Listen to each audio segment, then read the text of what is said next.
feather merchants. This story is about what I saw when I was working in Pelican Bay State Prison.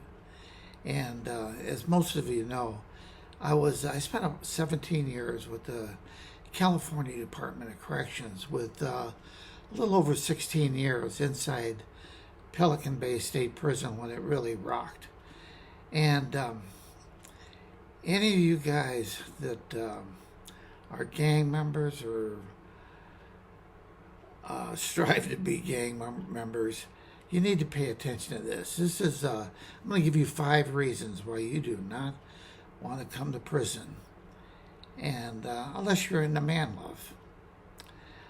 love. The first one that comes to mind is I met a black inmate on B Yard. This was probably around 91, 92 maybe. I can't remember for sure. It's in the early 90s. And he was very articulate. He had a martial arts background. And this guy was tough. But what really surprised me is his claim to fame was he never had a cellie that he didn't make a girl out of. And I think he was probably, in a fist fight, this guy would have been the toughest guy in B Yard at the time. I just can't imagine being locked in a cell with somebody with that kind of a mindset. Anyway, the other one that comes to mind is an inmate. There was 2 inmates. They were on A Yard, and I busted them for having drugs in their cell. And when I was searching the cell, I couldn't help notice that one of them had made kind of like a nightgown, a short nightgown, from a bed sheet. And I'll tell you, it was so well done that I thought, gee, this guy could have been a dress designer, if he had been on the outside.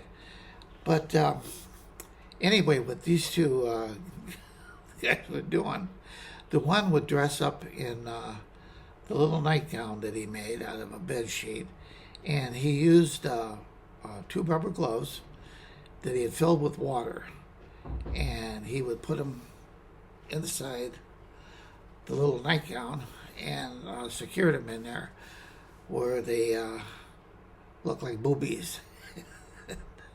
And his cellie would have sex with him.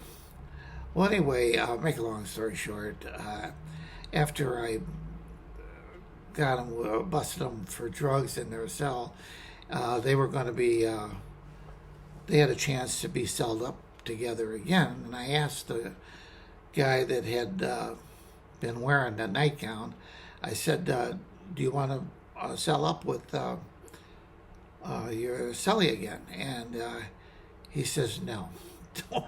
He says, I do not want to go in the cell with this guy again. He is wearing me out. So I made sure that he got a different cellie. And another incident that comes to mind is I was working in overtime, and it was on B Yard, and I think it might have been 7 block. That comes to mind. And I was on it was count time, and I was on the top tier, and I was doing my count, and I was in B section, and it was a standing count. I'm pretty sure it was a standing count. And as I walked by this one cell, one inmate is giving the other one a blowjob.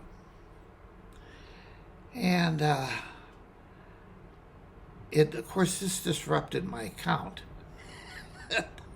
And I told the guy, loud enough for everyone to hear it, that this was really inappropriate behavior, and it was against the Title 15 CDC rules and regulations, and I was going to document this, and I need to have you stop it immediately. So I went back. Oh, and then, of course, a lot of guys on the tier, they're all laughing. I'm sure they knew about this to start with. And I went back and redid my count. And after the count, I wrote them up for this kind of behavior and let them explain it to their committee. And another incident that comes to mind is I got it written down here so I don't forget it. Oh, this is a good one. This is a good one. And this was on B Yard, and I was searching a cell, and I underneath the guy's bunk, I found what looked like caveman clubs made out of paper. I mean, I'm telling you, they were probably over 2 feet long, more like 3 feet long. And what he had done, he got a hold of a lot of newspapers, and he molded them together with water, and he had to use probably sugar or syrup, something like that, to bind them together. But I remember one that was long, and at the end of it, he had a ball that was like this. And I mean, they looked like clubs, and there was, I want to say there was 3 of them. So anyway, I put them in a plastic bag, and I was going to write them up as weapons, because, I mean, they were so hard. If you hit someone in the head with it, you'd knock them out. Well, anyway, the building officer saw me when I was exiting the cell, and he said, "You didn't touch those things, did you?" I said, "Well, I wore rubber gloves." He said, "That's good. You know what they're for, don't you?" And I said, "No, they look like clubs to me." He said, "They're dildos." And I said, "Dildos?" He said, "Yeah." He said, "This guy," and I think he used his celly to do it, but he would have his celly penetrate his anal cavity with these giant sex instruments, dildos. And I mean, there was some guys in there that had large anal cavities. You got to wonder why anyone would have a large anal cavity to accommodate something like this. But he was doing that. Anyway, you know what? When I wrote it up, but I didn't write that they were dildos. I wrote that they were clubs, because that's what they look like to me, and let the convict explain to the committee what they are and what he uses them for. Well, anyway, it's interesting, because it's about a year later, I ran into this inmate, and he said, "Hey, I just want to thank you for what you did."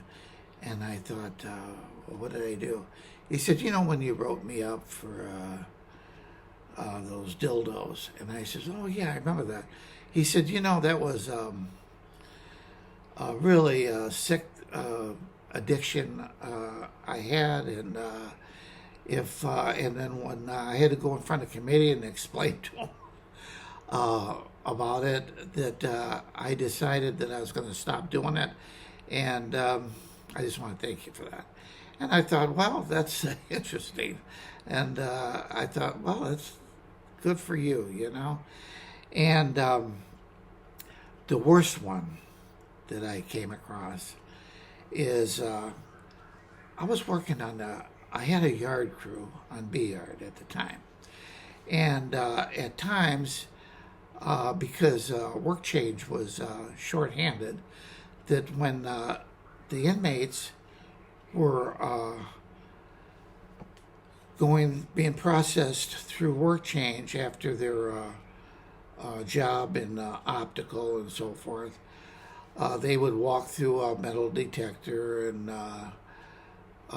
do an unclosed body search. And I was called down there to help those guys. And this one inmate, when he turned around to squat and cough, I looked at his back, and he had teeth marks on his back. I mean, human teeth marks that were sunk deep into this guy's back.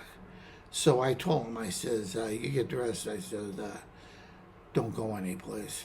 So after we processed the inmates, I took this guy down to the clinic, and I had the MTA check him out, and he had been repeatedly raped by his cellie, and it wasn't consensual. I mean, his cellie was, there was something wrong with him. Anyway, he would assault him daily, and when he would do it, he would bite him on the back.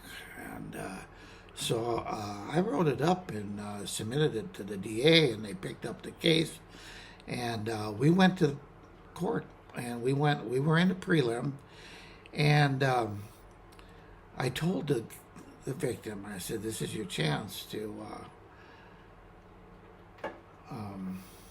get this guy, right? And he didn't say too much to me, but he got on the stand, and they asked him if he recognized his cellmate, who was sitting right there in the courtroom, and he says no. And he denied knowing him, and he denied anything happening, and so there's nothing I could do. You know, I did what I could do, and I made sure he got put into another cell, another yard, and anyway, that was the end of that. And you know, you guys, this could happen to anyone. You go to prison, and you got a good chance of being exposed to stupid shit like that. And you know, there's a former convict that had worked at Pelican Bay. He's got a YouTube channel.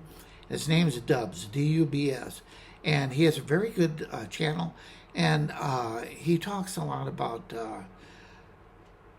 prison and why you wouldn't want to go there. And I give this guy a lot of credit because he was at Pelican Bay when I was there, and I know what he went through. And he was even involved in the big riot we had there on B Yard, and of course I was too. And anyway, very interesting channel, and very good to listen to. And there's one other channel that I would highly recommend, and Hector Bravo, and the prison guard. And you know, this guy's really sharp. He came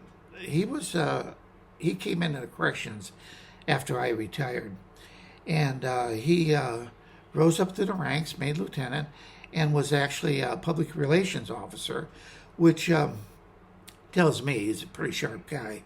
But he had some administrators that I had never dealt with anyone like what he experienced, and he tells some interesting stories, and it would be good for COs to tune into him, and for anyone that's thinking about working for the California Department of Corrections, kind of tune in to him too. Very interesting channel. Anyway, you feather merchants, I hope you enjoyed this. I don't have any film footage of this nonsense, which you wouldn't want to see anyway. And have a good day. All right.